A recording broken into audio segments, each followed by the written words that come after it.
દર વર્ષે આજના દિવસે 12 માર્ચના રોજ વર્લ્ડ કિડની ડેની ઉજવણી કરાય છે અને એક ચિંતાજનક અભ્યાસ મુજબ ભારતમાં દર વર્ષે અંદાજે 8 લાખથી વધુ લોકો કિડનીથી બીમારીને કારણે મૃત્યુ પામે છે।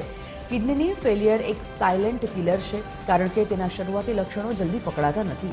ડાયાબિટીસ, બ્લડ પ્રેશર, પથરી અને વ્યસન જેવા કારણો કિડનીને ધીમે ધીમે નુકસાન પહોંચાડે છે। સ્ટર્લિંગ હોસ્પિટલ ખાતે તાજેતરમાં કિડની સર્વાઈવર્સ અને ડોક્ટર્સે ખાસ જાગૃતિ કાર્યક્રમ યોજ્યો હતો, જેમાં સમયાંતરે તપાસ અને પ્રિવેન્ટિવ કેર પર ભાર મૂકવામાં આવ્યો છે। કિડની ફેલિયરના કિસ્સામાં ટ્રાન્સપ્લાન્ટ અત્યંત મહત્વનું છે।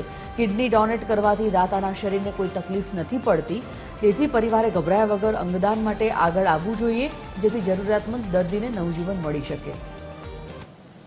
પ્રકારનું આપણા શરીરના અંદર ડાયાબિટીસ હોય, કાં તો બ્લડ પ્રેશર હોય, કાં તો આપણા ઘરમાં કોઈને ફેમિલી હિસ્ટ્રી ઓફ ડાયાબિટીસની કાં તો કિડની ડિસીઝની હોય તો આપણે ટાઈમસર એના ચેકઅપ કરાવતા રહેવું જોઈએ, સો દેટ આપણે એ સ્ટેજ પર ના પહોંચે। પણ કોઈ કારણસર આપણને ખબર પડે કે કિડનીના હેલ્થમાં કોઈ ઇશ્યુ છે તો સાચી સલાહ સાથે તમે એને પ્રોપર ડાયગ્નોસિસ કરીને લાંબા સમય સુધી દવાથી ચલાવી શકો છો। એવું જરૂરી નથી કે તમે ટ્રાન્સપ્લાન્ટ કે ડાયાલિસિસવાળા સ્ટેજ પર પહોંચો। આમાં છે ને બે વસ્તુ સમજવાની જરૂર છે કે એક કેડેવર કિડની છે જે કોઈ બ્રેન્ડેડની આપણે મેળવી શકીએ છીએ, અને બાકી ઘરના લોકોની કેમ, કારણ કે એક તો જેમ અંદર વાત થઈ કે એની અવેરનેસ ઓછી છે। આઈ વુડ અપીલ કે વધારેના લોકો જે બ્રેન્ડેડ પેશન્ટ્સ હોય એમાં કિડની ડોનેટ કરી શકે, એટલે મારી માતા જેવા અનફોર્ચ્યુનેટલી કોઈ બીજું પેશન્ટ હોય એમને મળી શકે।